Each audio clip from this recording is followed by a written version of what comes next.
What's up, everybody? Welcome back. I know it has been literally over a month since you've seen me. It took me a couple tries to record this because it's been so long and I'm not used to it. But it's just been really stressful lately, and the reason for that is because it all started with moving, with the reason we had to move. And if you haven't seen that video, just go back a few clicks. That's you know where it's all at. Whenever we moved, I had to go ahead and unpack, help my dad move the house, and if you've moved, you know exactly what it is. And I moved into my buddy Casey's house. I thank them every day for letting me stay here. They're letting me use this master bedroom. That's not my bed. That's not my bookshelf. This isn't my room. But come late April or May, I'm going to be moving out into my own place with a couple of my buddies, and by then it'll all be set up. As you can see, the lighting is not amazing. Part of the reason I was trying to get this set up correctly, I just couldn't figure out a good way to set up the lighting, because I just have a lamp there, a lamp in the back, and the window. That's it. So I hope this is okay lighting. It doesn't seem too bad. It looks like it's working just fine, but it's kind of like a little laggy, if you can see. But yes, it has been a little stressful. If you haven't seen my tweets, it all started with the move, and then I had to go visit family, and I was in the middle of all this, currently switching jobs, getting fingerprints, having the FBI investigate me to make sure I wasn't some weird pedo, because the job that I work at a school, and of course they had to make sure I'm not some weirdo. Which I'm not. I just make stupid videos on the internet. But it's just really stressful. I had to get a new car. If you haven't seen that video on Twitter, I blew a tire, and then right after that my motor shot. Literally yesterday I just got done scrapping that old car. I got a new car, but I had to fix it. I've been out working with my uncle, and then now I just started the new job, and every time that I'd get home to do time for a video, I was just too tired to. Like today, I was too tired to. And then I watched a video that you're about to see today that motivated me to talk about what's been going on YouTube recently. And it's really the biggest thing if you haven't heard about it. Things that are coming up for the channel. I'm thinking about uploading more than once a week, but that of course wouldn't start until later by the summer.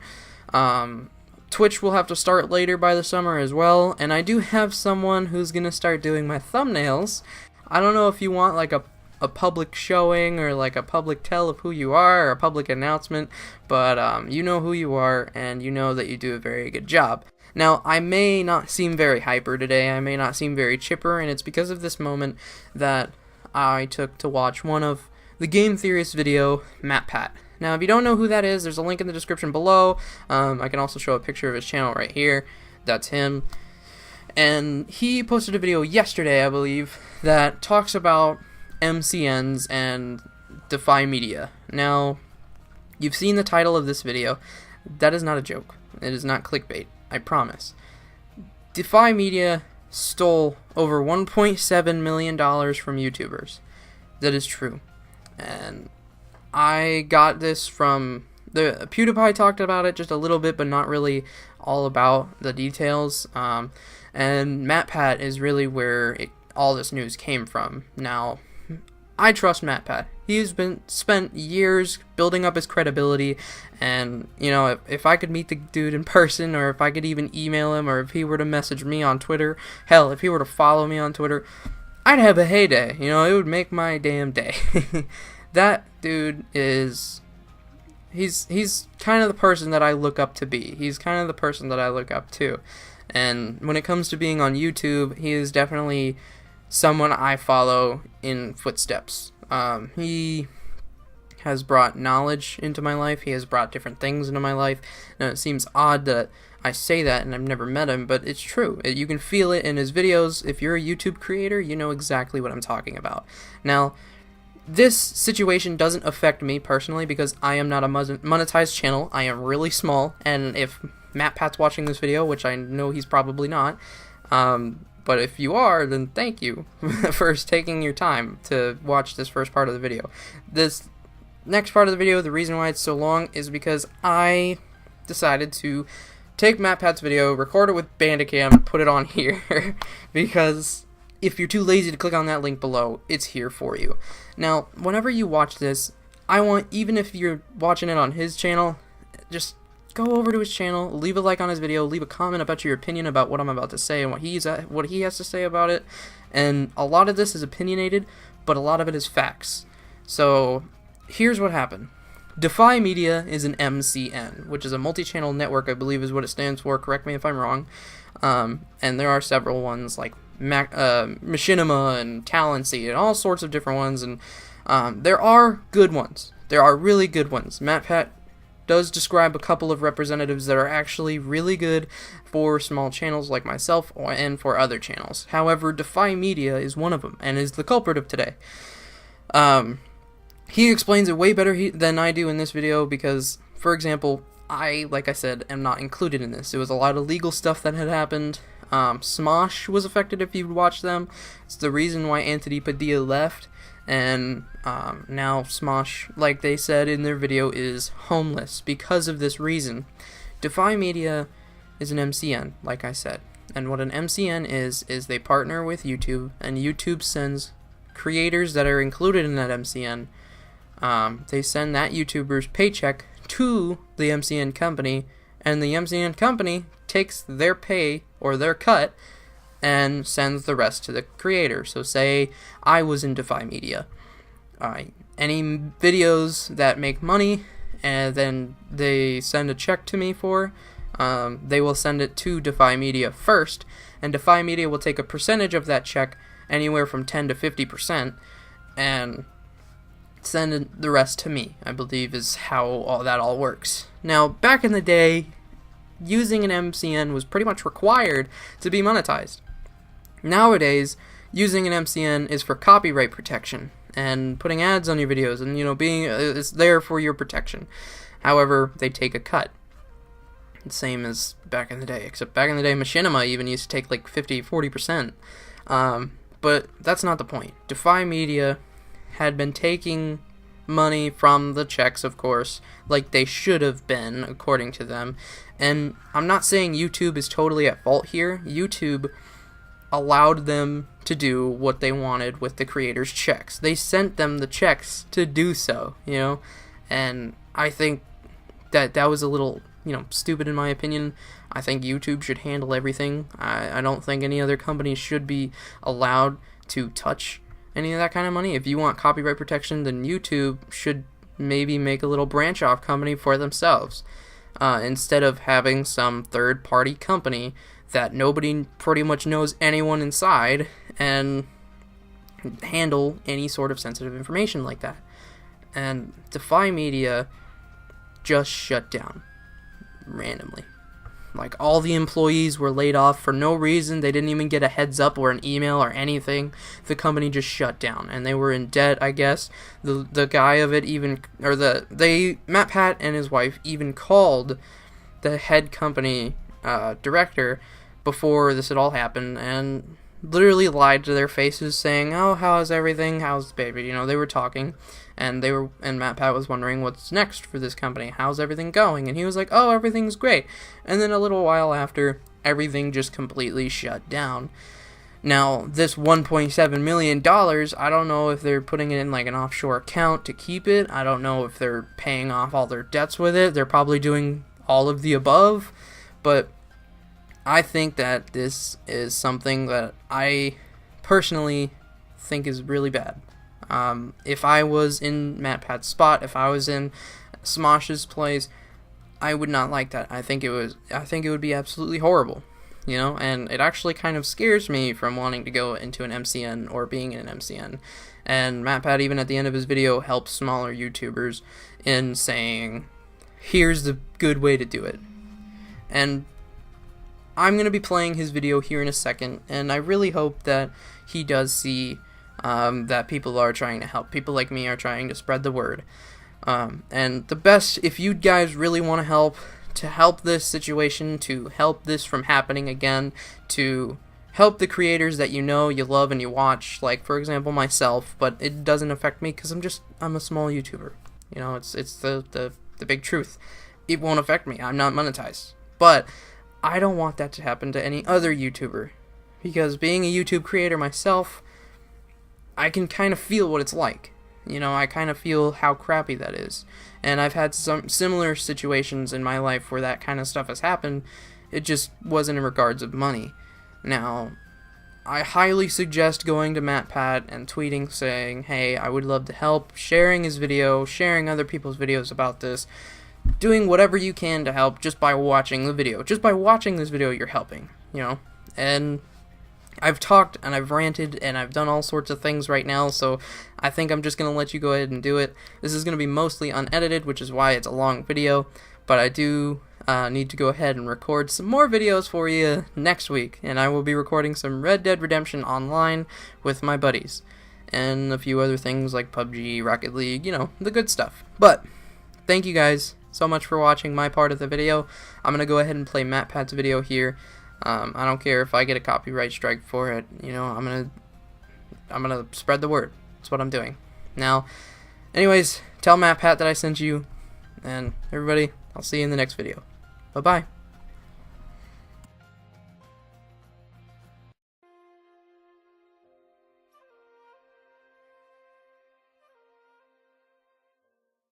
"2018 was the hardest year in my life, and I don't mean that in the way a YouTuber stubs their toe and suddenly says, oh my gosh, I almost died. I actually mean that 2018 was the year filled with the highest of highs, but also the lowest of lows that I've ever experienced in my, 31, 32 years of existence. High point, reaching 10 million subscribers, something I never thought was possible. Getting a diamond play button when it was first announced was so far removed from what I thought was in the realm of possibility that to find so many people excited to nerd out and theorize with me is just incredible. 7 years into doing this crazy YouTube thing, and the channels are stronger now than they ever have been, which is saying a lot. Oh, and by the way, don't worry, that 10 million subscriber special is coming. You guys should know at this point that I'm just really slow about doing stuff. Low point, our house almost burning down in the California wildfires. And when I say almost burning down, I literally mean across the street from our house is black. You have no idea the mental toll it takes on you to watch news coverage and see the red fire line approaching where you live. It's scary. It's unsettling. It is so traumatic to know that you might wake up and what you had worked so hard to build and buy is just gone.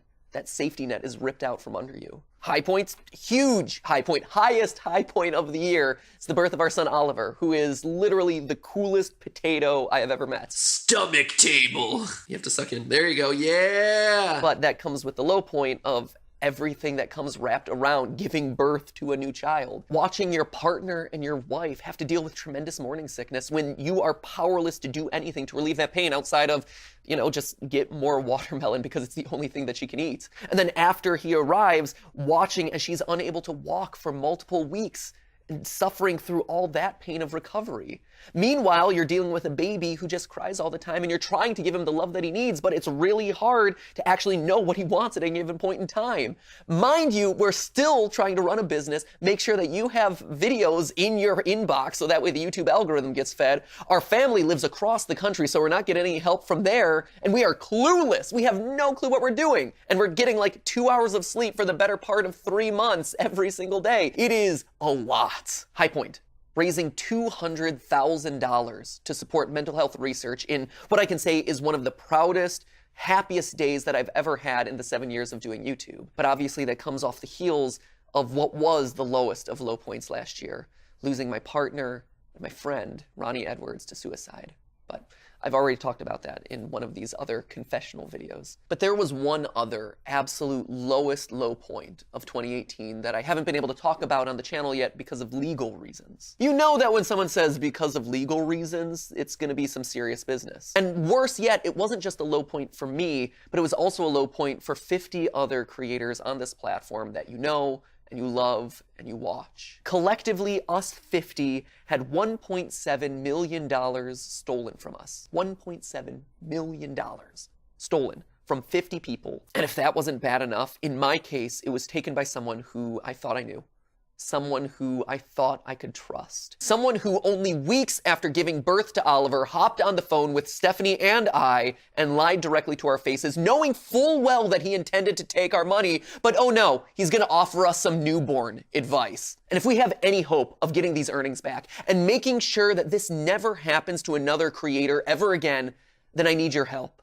I need you to listen to this story. Today I'm telling the story of Defy Media. Now, some of you may have heard a little bit of this. Some of you, this might be completely new to. So to make sure that we're all on the same page, let me rewind a bit. Defy Media was what's known as an MCN, or a multi-channel network. And if you watch a decent amount of YouTube, you might have heard that phrase tossed around a little bit. Multi-channel network. MCNs. Multi-channel network. MCN. Multi-channel network. You might even be able to name a couple. Full Screen, Maker, Machinima, PewDiePie's Revel mode was one back when that was a thing. And basically these are all businesses that were built with the intention of helping YouTubers. Back in the olden days of YouTube, you actually had to join an MCN in order to get your videos monetized and use things like custom thumbnails. Nowadays, it's changed a lot, where copyright protection is the primary goal of MCNs, as well as getting you better brand deals or things like, if you're a big creator, like a TV deal, potentially. Funny enough, my first ever job was actually working at an MCN. Back when game theory was just this cool talking point on my resume, I actually worked at a small MCN called Big Frame. I was hire number 7. We worked out of one room in central Los Angeles, and there weren't enough desks for me, so I sat on the floor and worked on my laptop. My laptop, my personal laptop, not like a company-owned laptop. As the person who understood numbers, but also understood what it meant to be a creator, I became the optimization guy. Basically, it was my job to consult the YouTube channels in the network on what their channel health was and what they could be doing better. And so here you have MatPat with a solid 30,000 subscribers to his name, but pretty good understanding of YouTube, having to consult channels with over 1 million subscribers on what they're doing wrong. And mind you, 1 million subscribers back then was a huge deal. Like, it's a big deal now, but it was a huge deal back then. These were some of the top channels on the platform. Channels that you probably still may know today. Daystorm, Mystery Guitar Man, Corridor Digital, Miranda Sings. In fact, I designed one of the channel banners for Miranda Sings. I think I can probably pull it up here if I can find it through Wayback Machine. And don't worry, it was intentionally made to look cringy. I had this whole conversation with her about why it made sense for her brand. And as an employee of the MCN, if one of the YouTubers needed an extra actor in their video, we were just enlisted. It was a requirement of our job. Like this. I won a lottery! That's great. There it is, ladies and gentlemen. My first ever major YouTube collaboration. That kid, he's going places, ready to shoot up the charts. Anyway, I was one of the first to really start talking about the YouTube algorithm, and I was definitely the first person to get a lot of these YouTube creators to actually look at their data. Some of them took my recommendations. Most of them didn't, honestly. Most were just like, I'm ignoring this kid. And all the while I was doing game theory on nights and weekends in the background. I would actually stay late in the office working nights on writing or editing a video. And some of the big YouTubers would walk past and be like, oh, what are you working on? I'm like, I'm working on my channel. And they'd be like, oh, cute little kid. Go get him, buckaroo. It was kind of demeaning. And it inspired me to work harder. Now, this is where Defy comes in. After about a year of working at Big Frame, I move on to Defy, where I become their head of audience development, where they work with channels, just like Big Frame did, but they also own a lot of the biggest channels on the platform, like Smosh and Screen Junkies. You can actually see some more cameos there. This is me in the Screen Junkies 1-year anniversary. Oh, cute baby MatPat. I was actually there, making the decisions on what weapons got made on their Omni channel, where a real-life blacksmith was crafting fantasy weapons in real life. I'm not gonna lie, it was awesome. But my proudest moment was probably my team and I getting Morgan Freeman to read the lyrics to What Does the Fox Say back when that song was relevant. A ring-a-ding-ding. A ring-a-ding-ding. Look at him. He is so confused and so angry and so over it. Morgan Freeman, you're not watching this, but if you ever do, I am sorry for that. Let me just say there was a lot of real hard work there too that was going on, but I just wanted to throw out these examples because I thought you would get a kick out of them. Anyway, I left Defy after about a year working there to do YouTube full time because the channel by that point had gotten to be large enough. Most people hop into doing YouTube full time like with a couple thousand subscribers. At this point, Game Theory had 3 million, so it was long overdue at that point. But the more time that I spent working at these companies, and Defy specifically, the more I started to see the questionable way they ran their business. Let me explain how broken this system is. Now, when you're signed into an MCN, YouTube sends your ad revenue check to the MCN, who then takes their cut as payment of whatever services they rendered to you, and then repackages that check and sends whatever's remaining over to you. Now, that doesn't seem like it should be that big of a deal, right? But if you stop and think about it, there's actually two problems with that. First, they rarely, if ever, do anything to really merit the money that they're taking from you. It's just a sad fact of the matter. Now, that's not to say that good people don't work at these companies. Jeff Olson at Defy, great representative for his creators. John Carl is without question one of the best representatives of his creators ever. He works so hard for them. I am honored to know you and work with you, buddy. But when a lot of these companies are representing hundreds, thousands, tens of thousands of channels, there is no way that you can actually give services to all of them. Especially not services that merit you taking that much money from them. Just a fact. But secondly, and far more importantly, is the fact that that is the creator's money, first and foremost. But YouTube is sending it to a service that the creator uses. If that doesn't seem like that big of a deal, think of it this way. It's like if your paycheck, before it got sent to your house, was sent to like the water company, and then like the electric company, and then McDonald's, and whatever other services that you planned on using for the duration of that month, and then it eventually reaching your own pocket. Everyone gets their cut, and then you finally get access to the money that you rightfully own. It's still your money that you earned at your job at the end of the day, but it went through everyone else's hands first.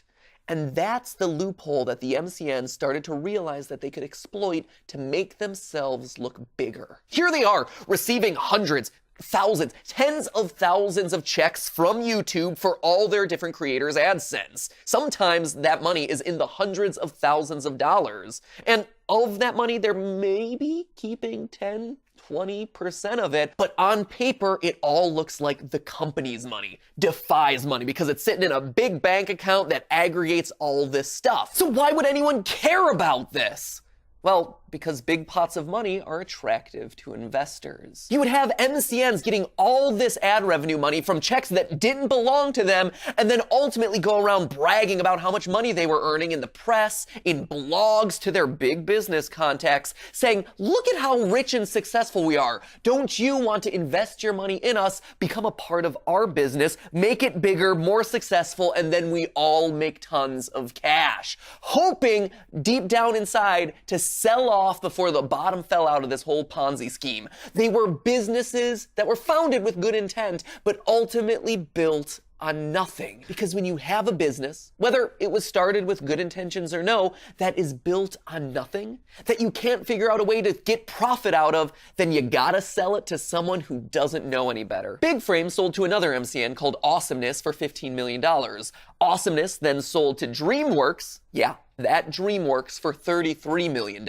But the big news was Maker Studios selling to Disney for, get this, $500 million. Oh, sorry, $675 million is what it ended up selling for. Sorry for misspeaking there. And so here's Disney just buying this shiny new thing called Maker Studios. They open it up, see what's inside, all this money, all these views, and they find that there's nothing there, that all of that passes through onto the creators, and they're left holding the bag. They have to dismantle it. They have bought a business built on nothing. This article by DigiDay, actually, inside Disney's troubled Maker Studios acquisition, has a lot of pertinent quotes for our story today. I was excited to be there. I thought it was going to be the next big thing. But when you started to poke around, it was obvious there wasn't much there. That's from a former executive. Here's another one. It's the epitome of the colossal failure of the MCN business, said another employee. Every all-hands meeting was let off with the number of views that we were doing. 10 billion views, 11 billion views, 12 billion views. That was the outward-facing success story. But the reason the views were growing was because the network kept growing. We were just adding more and more channels. And there you had Disney left holding the bag, which is why when you look at Maker Studios now, under Disney, it looks completely different from the thing that they originally bought.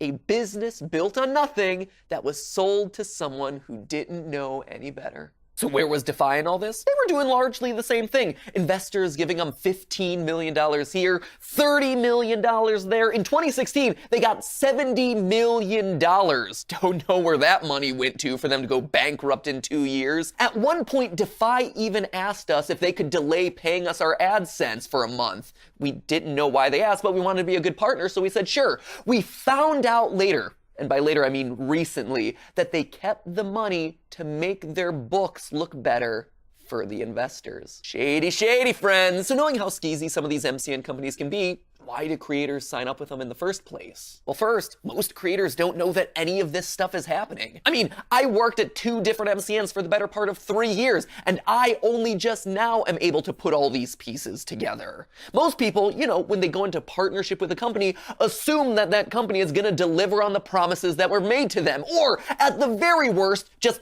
not deliver on the promises made to them, but never outright steal from them, because guess what? If they thought that that money was going to be taken unfairly from them, they wouldn't be in business together in the first place. But the even bigger issue here is that largely us creators don't have a choice. Like I said, back in the day, being a part of an MCN was required for monetization and thumbnails. Nowadays, it's required for copyright protection. If creators want to have copyright protections for their videos to prevent wrongful re-uploads or false claims from movie studios, music labels, what have you, then you have to be a part of an MCN, because based on the system that YouTube has set up, those companies are the only ones with the tools that can offer those protections. And when you have channels that cover movies, TV, and video games, that sort of protection is important. So here we are, Steph and I, 2 new parents, deliriously tired, looking for a new network to join like we do every single year. We hop on the phone with the head of Defy, one of the top 2 guys at the company and someone who I've known since my time working there, who I've had somewhat regular conversations with every year at events like VidCon. We ask the usual slate of questions. What are you guys doing? What projects are you working on? Where are you headed in the next couple years? And he says things are great, better than ever, in fact. He references that $70 million of investment money that they had. And then we talk about kids. He asks about Oliver. We ask about his kids. It's a really nice conversation with someone who I've considered a professional mentor of sorts for the better part of 6 years. A few weeks later, his company collapses. Employees are let go. And not just let go, they are let go with no notice, no email, no nothing about what's going on. Smosh and other channels that belong to Defy are left homeless. Smosh is homeless. Super homeless. Yeah. Anthony, former founder of Smosh, is left penniless. I just have to say everything that I'm feeling. I've been hiding it publicly for so long. Ian and I sold Smosh in 2011 to what eventually became Defy Media. So I sold it for $0. Selling for stock means that it's completely valueless unless that company goes public, which it never did. And here I am, me and 49 other creators with $1.7 million of our money stolen from us. And you see, that's the thing. Yeah, it's about money, but even more importantly, it's about betrayal of trust. I have every reason to believe that when we got on that call that day, he knew that he was about to steal from us, that he was about to take our money to pay his debts or fill his offshore bank account or whatever. And I'm not exaggerating when I say that. The more and more we learn about this situation, the more layers we peel back and try to find this money, the more complicated it gets. It's like a movie. It's so stupid. But someone who I thought had decency, someone who I at the very least saw as a friend or as a somewhat okay boss, would get on the phone and take advantage of someone he knew and someone he actively knew had just had a child. And these sorts of things change you. They make you more cynical. They make you more angry, more depressed. You go into every meeting with someone, every collaboration with someone, thinking, how is this person going to screw me over? How are they going to take advantage of me? You don't feel safe. You have countless sleepless nights wondering who's going to get you next. How are they going to steal from you next? It's sad.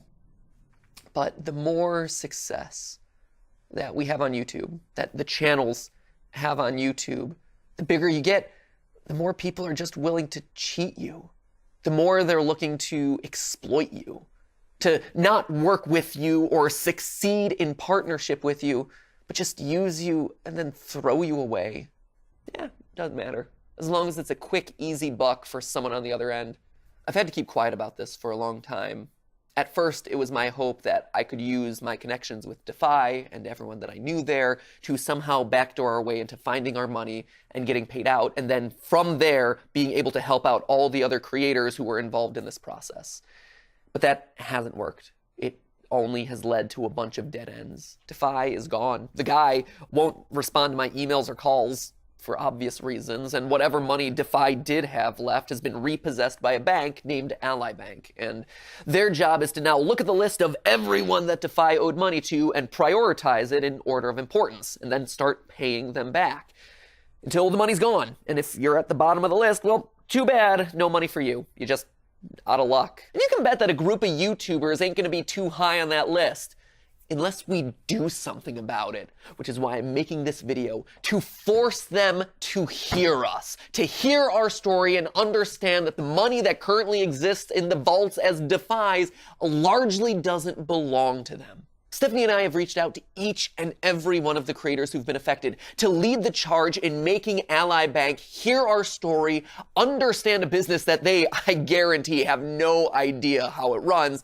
and to recognize that that money, that $1.7 million that they have in the vaults, doesn't belong to Defy and never did. It was taken out of our pockets. It was money that was used to pay our employees to run our businesses, because guess what? Unlike Defy, we actually care about building sustainable businesses and providing people livelihoods. And you might be thinking to yourself, oh, this is just big YouTuber problems, but it's not. Of the 50 channels that were affected, a lot of them were also smaller creators, people who were using that ad revenue to barely cover their rent. That is why this is so important, large or small. Anytime someone gets stolen from, anytime there is unfair business practices, we have to raise awareness of it. The dirty secrets of MCNs have been kept quiet for too long. I want to ensure through this video and through this whole debacle that no creator ever gets screwed over by one of these companies ever again. So if you're a creator, here is what you need to take away from my story. First, don't accept anything other than 100% pass-through of your ad revenue. That is your money and you deserve to keep it. The MCN has other ways that they can earn money off of you. If they don't want to accept that term, then don't accept the deal. It's as simple as that. Wait until you're bigger and have more negotiating power. Us and our channels, we have never accepted anything under 100% pass-through. Take our lead. Secondly, get it explicitly stated in your contract that your AdSense will be kept in a separate trust account, one that's away from the rest of the business's money, that is solely dedicated to paying out creators. Third, make sure it's written expressly in the contract that should anything happen to the company, you can leave immediately. Us 50 creators were lucky. YouTube intervened in our case, but don't take that for granted that they're gonna do that. Make sure you have it in writing. And lastly, make sure there are penalties in place should they ever be late on a payment or miss a payment. I know, it seems mean. I'm usually not the type of person to ask for those sorts of things, or like, I need more penalties or this and that. I'm usually the person who's like, oh no, it's okay, it's fine, I'll be okay. But no, you have to protect yourself because no one else is gonna do it for you. So what can you do to help all us creators who are affected by this situation? You already are by watching this video, by sharing this video, by talking about this video on other platforms. Because at the end of the day, if Ally Bank is ever going to take us seriously, they need to understand our story and why it matters. And nothing can do that better than a couple of large videos forcing them to listen. It's hard to ignore a multi-million view video that's getting a lot of social buzz. Just fact of the matter nowadays. But also, if you know a creator on YouTube, if you know someone who's working with an MCN or is looking to work with an MCN, share this video with them, especially that last part about the 4 key points here. The thing to remember here is that we're all in this together. Creators against the people who are looking to badmouth us, against the people who are looking to take advantage of us, exploit us. And the only way they win is when we don't talk. For now, as it regards the Defy situation, that's the best we can do. The next big decision happens in May, so you can expect 1 or 2 more updates between now and then about how things are going.